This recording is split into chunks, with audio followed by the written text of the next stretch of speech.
I don't, Frank. Let me think back on it. That's all right. Go Talk to for so many people, it just all blurs Hi, together. everybody.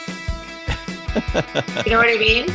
I do know what you mean. Talking to a lot of people every single day. But you know what, man? There are a lot of beautiful people. And we're going to get started with them, I don't know, right about now. Good morning, everybody. Welcome to Loan Officer Breakfast Club.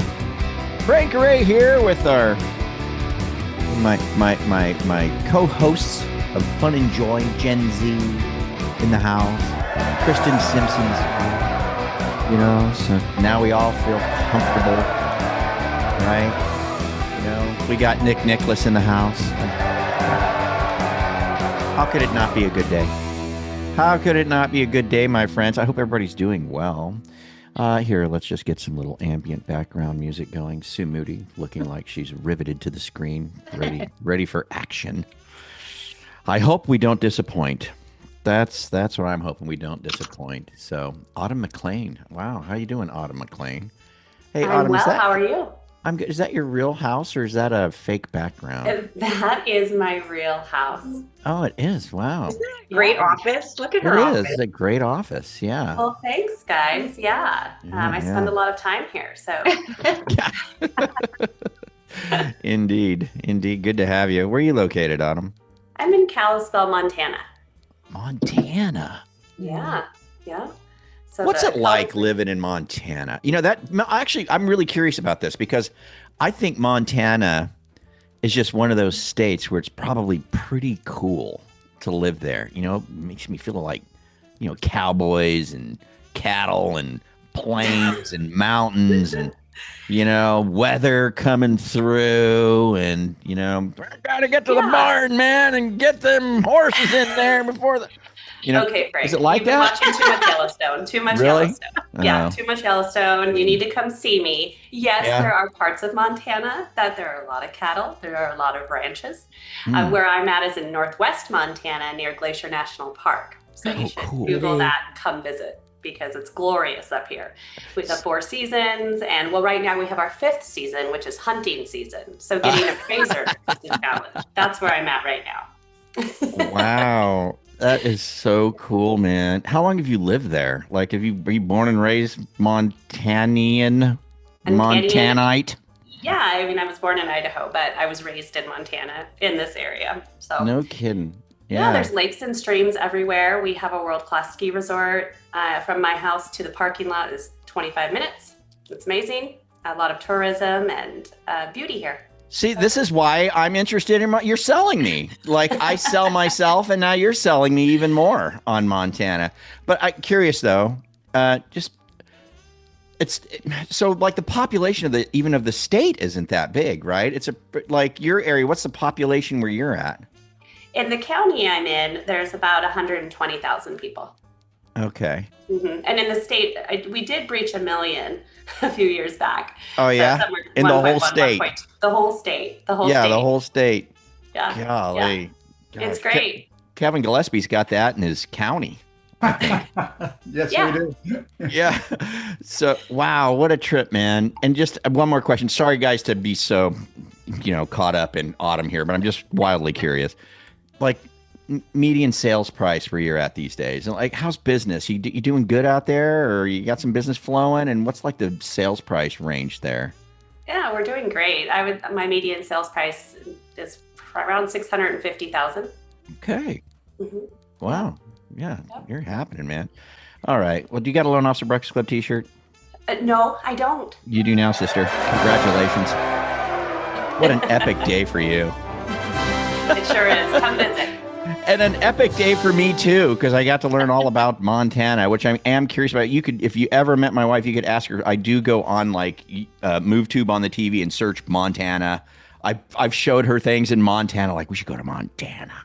You know, she's absolutely not buying on any of that. Well, come visit and we'll change your mind. Yeah. Okay. All right. Good. Did Owen Lee ever show up? He is.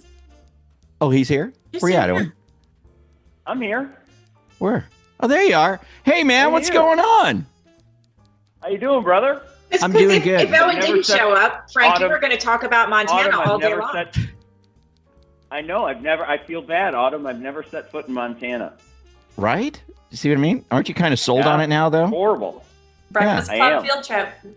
Breakfast Club field trip. We got to go to Montana. Breakfast Club on the road Yeah. in Montana. I love it. I do too. We're gonna pump up the population of that county for 3 nights. All right. Owen Lee, how are you, my friend? I'm fantastic. How are you? I'm good. Things happening out there in the mortgage world and real estate world that are notable that we should talk about? Things are happening. We got a few slides today, and although I'm doing something tomorrow I've never done before, I'm getting on a plane and going to Las Vegas for the MBA National Convention, and but I'm going for 5 nights. I've never been to Las Vegas for 5 nights. We have some pre-convention work to do, and then the convention is 3 nights. And tell you, Vegas is a 2-night town in my book. So I'm with you, brother. It's going to be like I'll be curious to see what that is like. So anyway, let's bring up Owen Lee with the mortgage market update. Let's officially launch this thing today. Who's about to spend a whole week in Las Vegas? I don't know if I could take it. I don't know. It's Strip Las Vegas, so it's not like real people Las Vegas. Right. So yeah, we'll that's what I mean. But we got I think Las Vegas is probably great, but Strip Las Vegas to me is a bit much, Yeah, it'll be interesting to see, because some of the government officials, a lot of them have had to cancel because officially the government is shut down. And we've had a couple of Freddie Mac and Fannie Mae people cancel, which is odd because in theory those are private companies. So we'll see. We'll see. We're filling up the agenda with stuff though that I think might be more interesting to people. So really, we'll see how it goes. Yeah, we'll see how it goes. So right on. Anyway, but so let's take a look at what's going on. The market has been remarkably resilient and steady. Resilient and steady in the absence of government reports. We're missing some government reports. We did not get the September jobs data. We did not get September CPI and PPI. Which are the inflation, both wholesale and consumer level inflation reports. So the market's just kind of running blind. So whenever the government does open back up, whether that's tomorrow or a week from now or a month from now, we're going to get quite a few reports. So it's going to be choppy. But I want to talk about a phenomenon that we're seeing in the marketplace right now that a lot of people might not be paid attention to. When the market moves, and we've had a bit of a rally in the last 2 or 3 days, when the market moves, certain bonds move, certain interest rates move, and certain interest rates do not. And the reason is because nobody wants those interest rates, right? Bonds sell in coupons, which is a fancy way of saying you put a bunch of mortgages into a pool, and that pool averages a certain interest rate. And so, and that coupon is you have a 5% bond, a 5.5% bond, a 6% bond, and so on. And so this is a snippet of a bond that is at where you put the high-end mortgages. Like if you were trying to get a par rate, or you were in an area where, your commission is at the higher end of the range, or you work in a branch where, your branch makes it the higher end of the range, and you're selling at like 7, and you look back at the past month, you get little exaggerated squiggles. These ups and downs are in a 12 basis point area. So that market is not moving at all. Good news, lower inflation. I hate to root for a bad jobs report, but in the mortgage industry, we kind of root for a bad jobs report. over the past month, this market doesn't move at all. And when it does move, it comes right back. Why is that? Because nobody wants a 7% interest rate. Meaning the bond buyers and the servicing buyers. They don't want a 7% interest rate because they do not think that that interest rate is going to last. Yeah. And so, most of their logarithms, most of their financial projections count on that mortgage lasting at least 5 or 6 years. And so this is why there's no movement in that market, because the price is what the price is, and the price is relatively low in comparison to the interest rate that fetches if you did the long-term math. But nobody believes in the long-term math, so they just don't pay up for these rates. So that's why you've seen these rates stagnant. If you're getting value from this already, go ahead and tap that like button. It helps more loan officers find content that actually makes a difference. And hey, if staying ahead of the market and learning what's really working in our industry matters to you, hit that subscribe button and ring that bell so you don't miss another episode. We read every comment, so drop your thoughts down below. We'd love to hear from you and know what's working or what you'd like us to cover next. Thanks for tuning in, and we'll catch you here next time. Now let's drop, Jen, if you could go to the next slide. Let's drop it 100 to 150 basis points and take a look at this market, right? Now, the other market, we were in a 12 basis point bar. This is an 80 basis point up and down. So you can see the importance of where you're looking at on the rate sheet. So I know there's a lot of people here on this amongst the, 300 of us or so that are on this morning. I know there's a lot of folks that, do the market watches or the Barry Habibs and all this kind of stuff. And when you get those reports, if you're trying to sell up in 7, that's not happening. If you get the market up 20 or 25 basis points or something like that, that's not in your area where you're looking. All the movement is in the lower bonds. So you can see the importance of where you're looking on the rate sheet. We've had some days where 1 basis point in price can get you 1 basis point in rate. So if you want to sell somebody 6 instead of 6 1/8, or 6 1/8 instead of 6 1/4, 5.875 instead of 6, that might only cost you 15 basis points in price. So rather than always look at par rates, which are important, I get the fact that people like a no-cost loan. But if you go lower in rates to that area of the rate sheet, that's where you see the movement. I mean, we've had some days inside of our company where you could pick up a 50 basis point rate reduction for 50 or 55 basis points in price. And I've been in the industry since May of 2002. And for most of the first 15 years of my career, if you moved in 8, you got 30 to 40 basis points in additional payment or price that it cost you to move down. That is not the case today because the market has gotten a lot smarter about the loans that it wants. And the loans, and almost as importantly, the loans that it does not want. So, this is the kind of movement we've been seeing in the mid-5s. You get much more movement. This is where you want to be locking on the days of rally.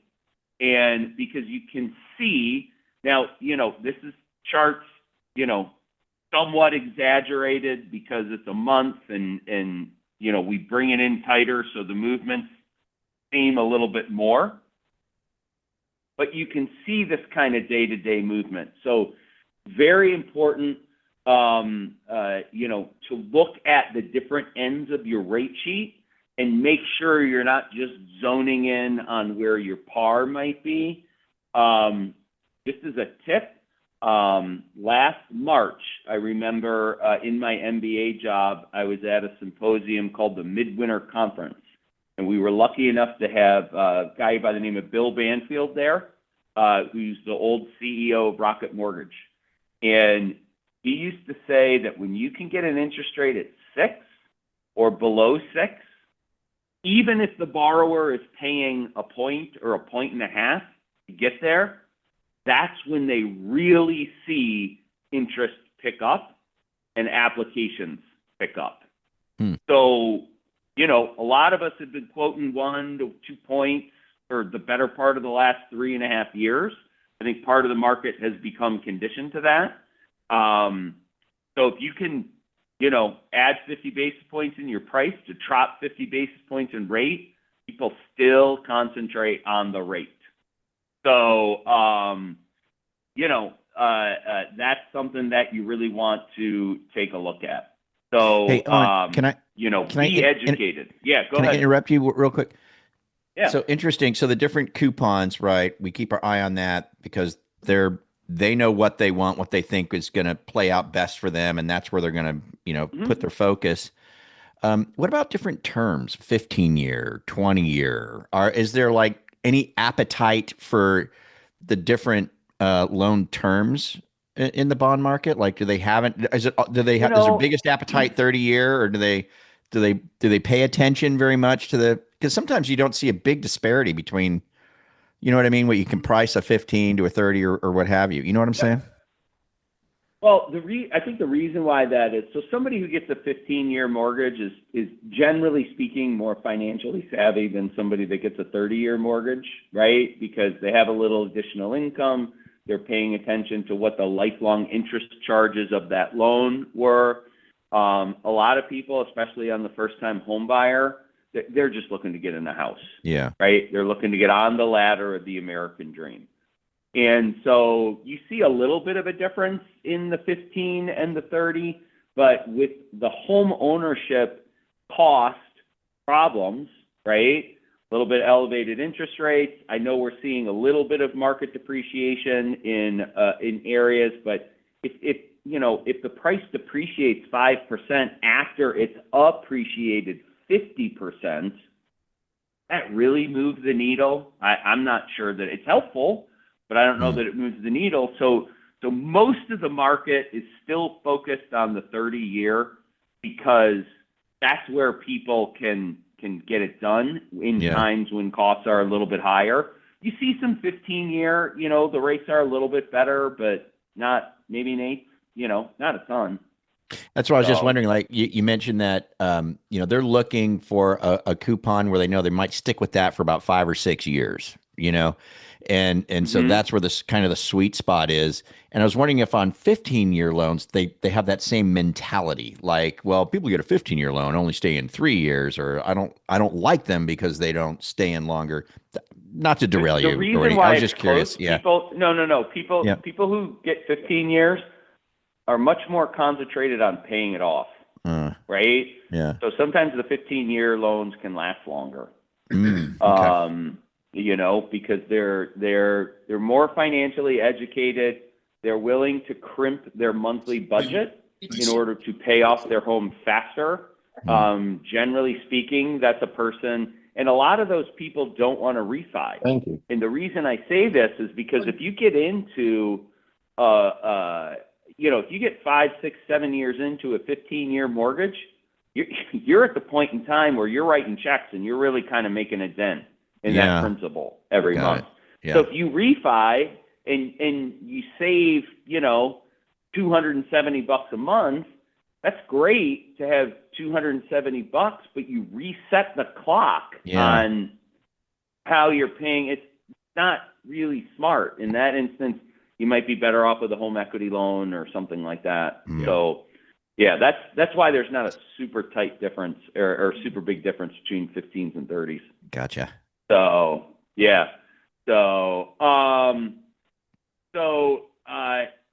and then Vicky has a question about, can you explain why ARMs aren't priced better now? That is a good question.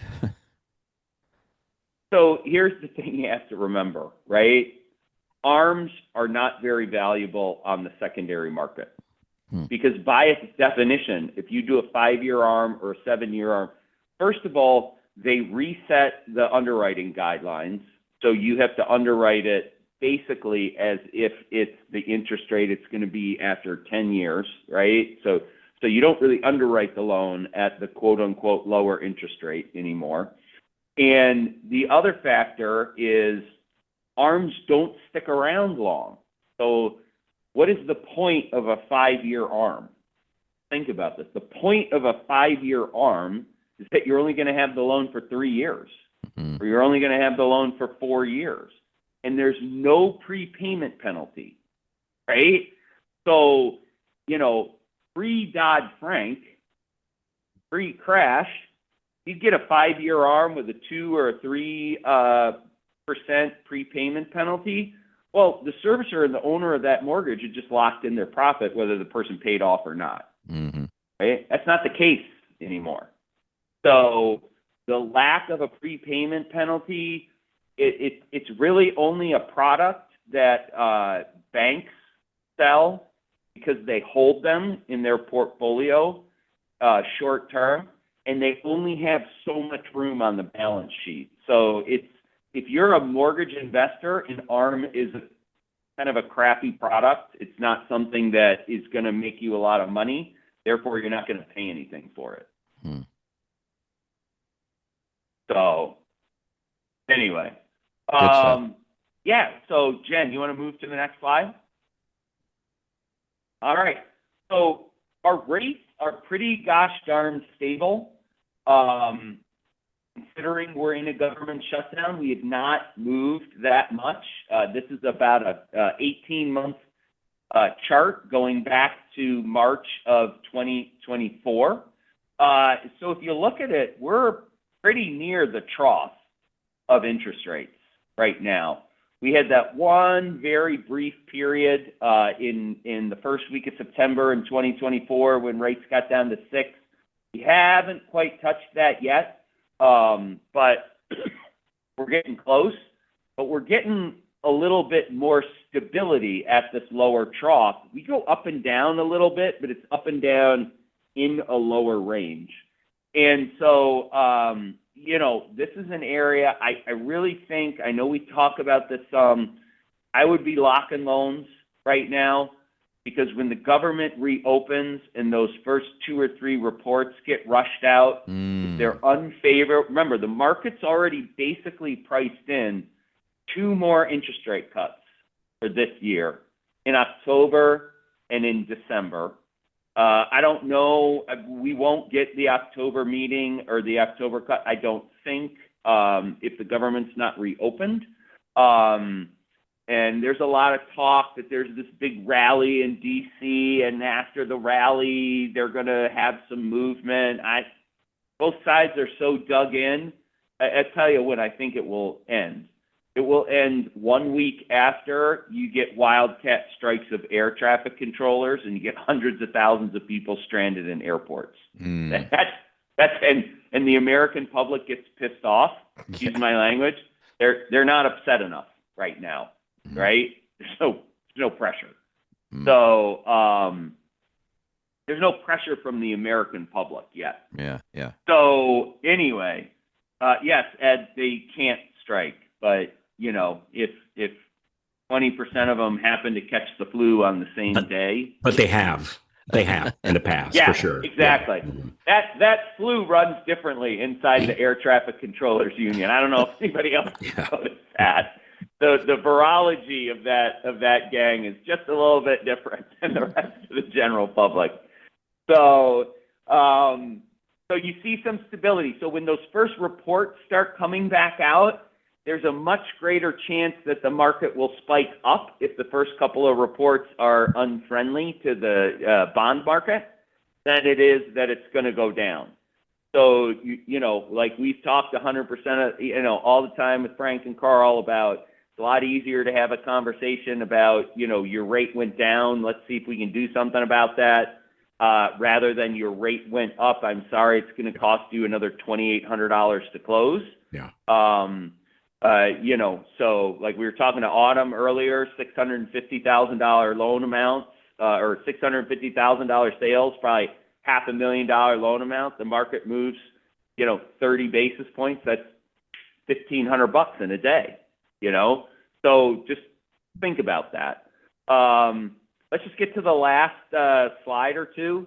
Okay, so how they're really not budging during the shutdown. They've remained stable. There's no immediate impact. We're not getting reports and the private reports, like the private payroll number that comes out, those really aren't a large enough survey to move the market like we get when we get the Bureau of Labor statistics. So you're seeing some steadiness, and you're really seeing, unlike last September, you're starting to see some stability in this lower rate. Let's see, Jen, I think we have one more slide. We go to that last one there. No more. No? Okay, let's go back to that last one. I just wanted to share one thing. If we can go to the last slide, I just want to highlight one thing that we were talking about. So,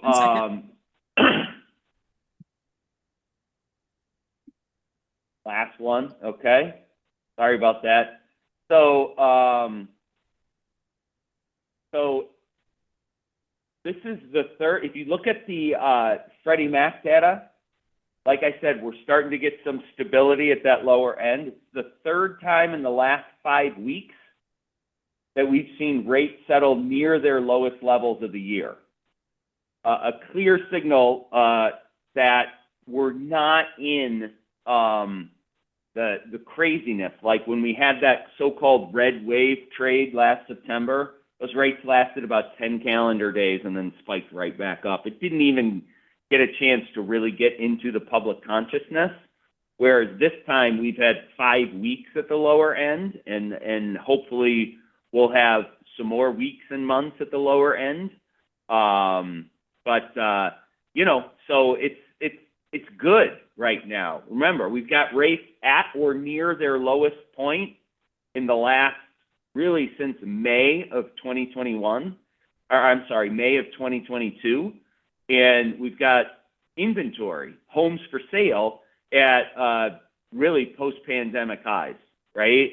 They're at their highest levels since late 2019. So again, good story to tell. Get out there, do your prospecting. The folks in the Alliance and, with the call blitzes and stuff, this is when you really should start to see those things pay dividends and be rewarded for your prospecting. So that's what I got this morning. Good stuff and stability at good stuff. Maybe we should keep the government closed. I have no idea. It was good no stuff. No disrespect to the people that are not getting paychecks. Obviously, we want everybody working to get a paycheck. Indeed. So, of course. Dude, have you seen the price of gold since the shutdown, though? Yeah. No. I have. Tell us. Crazy. $4,200 yesterday. How much? 4,200 something. Yeah, crazy. And that's 4,200 for what, an ounce of gold or something? For one coin. Yeah, 1 ounce coin. Or 1 ounce, right. $4,200 an ounce. Wow. 4,200. A month ago it was 3,000. Yeah, it's gone up. Yeah, I took one of those gold coins. I put it in a parking meter. I knew it was the wrong thing. I got 4.5 months to park. Wow. Oh, man. Cool stuff. Thank you, Owen. It's really, really, we just love having you here. Anybody got anything for Owen? Want to raise your hand and ask a quick question? And Owen, we just thank you so much. That you donate your time. I know you do a lot of work preparing for this. You look at it goes 4 slides, but I know how you scour through stuff, finding the right 4 slides, and we really appreciate the time that you do this. You kind of put a level spin on what can be kind of craziness sometimes, and it's nice having a non-hype, like honest information. Nothing's being sold. Here's what's really happening. Data. So thanks for what you do, brother.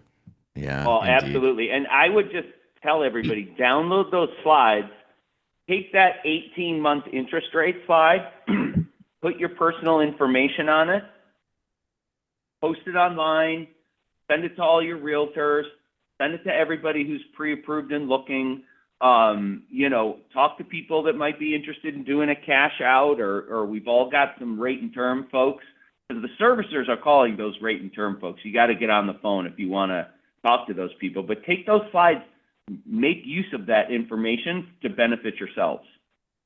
Hey, just as a reminder, if you're enjoying Loan Officer Breakfast Club here on YouTube, you can catch our live shows. The live shows are really cool because there's oftentimes downloads and giveaways. It's really, really fun. To subscribe, you simply go to loanofficerbreakfastclub.com. That's loanofficerbreakfastclub.com. Subscribe and join us on our live shows. They're 8:30 a.m. to 9 a.m. Eastern, Monday through Friday. Hope to see you there. Hey, put the slides in one more time, Jen, please. Someone's asking, how do we get them?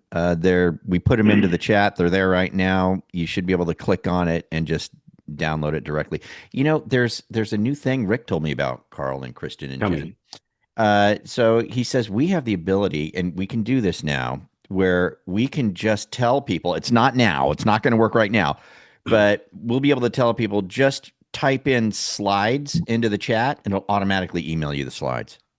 Shut up. Serious. Shut up. Serious. Rick. Hey, I got a question for you. Brainiac Rick. I got a question for the group here. It's not working, guys. Not right now. I tried to say it. That's coming soon. It's coming how it works soon. now. How it works now is you hold up your credit card to the camera and yeah, no. Carl, for now, you got to download them from the chat. You have to do both sides. Both sides. Yeah. Just one side, or you got to do both sides. Yeah. Hey, I got a question for the group here, just real quick, as we thumb out here. Yeah. How many of you overnight an offer to the seller of every single deal that you've got going on?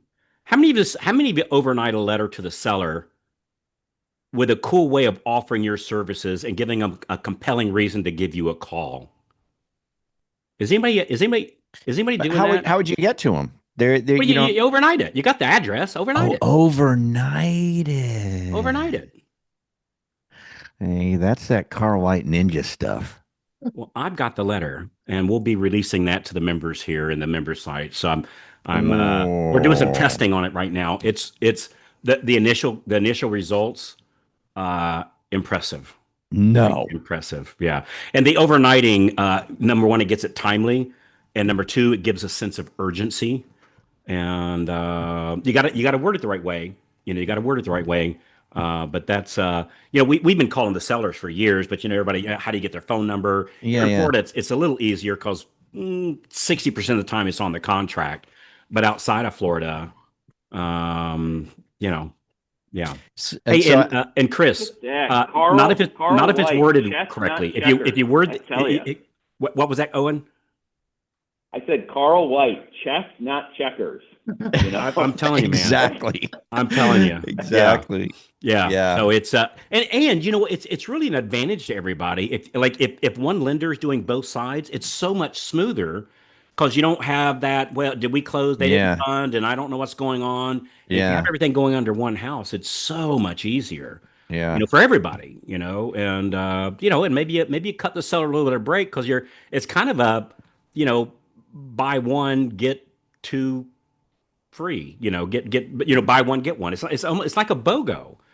And so you might could offer a little bit of a BOGO, running through your compliance, some sort of a discount of sort on the seller because you spent $15 overnighting it, right? You know what, man, and you were going to address Chris saying, "Hey, wouldn't that upset the agent?" You're saying, "Not if it's worded right." I already know where that's going. Yeah, not if it's worded right. I've already done that chess math. Yeah, I think I got that figured out. Hey, and I always figure on the listing agent, I already don't have their business. How much worse can that get? It can't. That is the worst that could happen. Well, here's the thing: if it's worded right, I can only move up. Yeah, but I'm thinking if it's worded right, that could change that dynamic too. Well, and I tell you, the other thing I always keep in mind is I've got that listing agent's paycheck, in my back pocket, figuratively speaking. Actually, it's Owen's back pocket in my case, but we've got their paycheck. Just keeping it real. Yeah. So how do they learn this, Carl? Where are you rolling this out? It'll be up in the Loan Officer Mastery section. It'll be up there. Give me to the end of next week because we're doing some testing on it because we don't like to promote anything just because it sounds like a good idea. We like to test things to give the actual data to it. And Frank, did you see my message about Monday?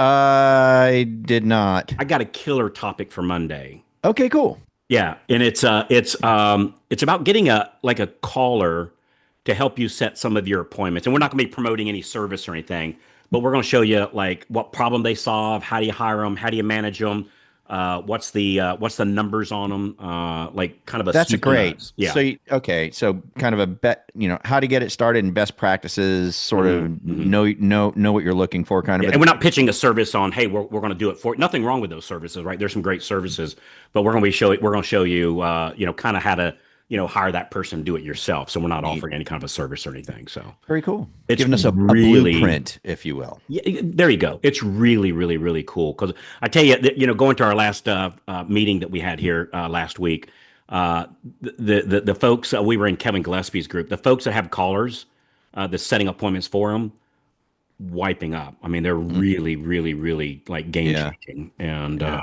was doing some math with Jimmy, and we did the math, and it's like, dude, like one deal pays for the caller for the whole month.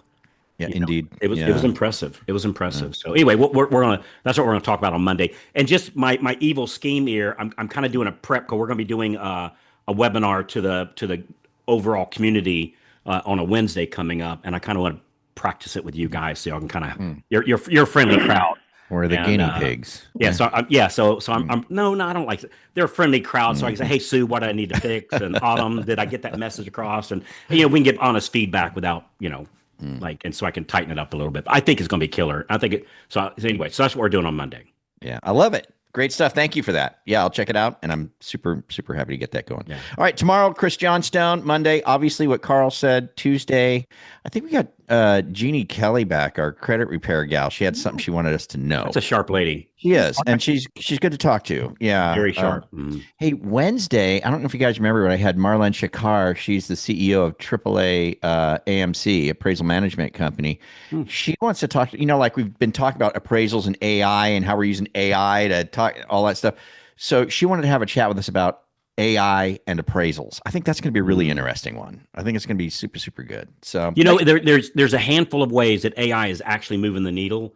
And it's not on making a picture of me with a Superman cape on. I'm just telling you. Yeah. It's. I mean, there's nothing. Yeah. That stuff is fun, and I enjoy doing that too. Yeah, but that doesn't bring in the business. And so the people that actually figure out how to use AI to actually bring in business, and writing an article like I'm Hemingway ain't it. I'm just telling you. Right? Yeah. Well, I'm Hemingway. When I do that, I say pretend I'm Carl White to write my articles. So Well, I would just say to anybody, and I hear what you're saying, Frank. There's nothing wrong with writing articles, right?